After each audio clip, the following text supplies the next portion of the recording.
बदलते मौसम में अगर आपको सर्दी खांसी है तो ये चटनी आप एक बार ज़रूर खाएं। लहसुन सबको पकाएंगे। अब एक बड़ा सा प्याज पका रहे हैं, आधी पकाएंगे। सब पक गया है, अब सबको छील रहे हैं। छील लिए हैं। मिर्ची पका हुआ है, आधी पका के छील लिए हैं और लहसुन छील रहे हैं।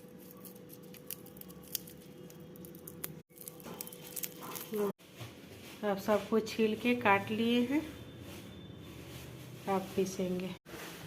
प्याज डाल दिए हैं। अब पका हुआ मिर्ची डालते हैं, पका हुआ लहसुन डालते हैं,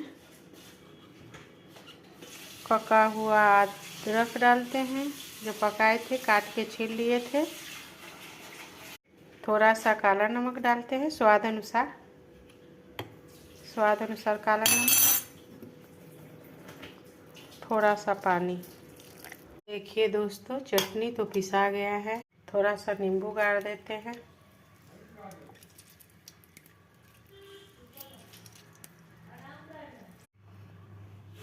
अब सरसों तेल थोड़ा सा डालते हैं। सबको मिला।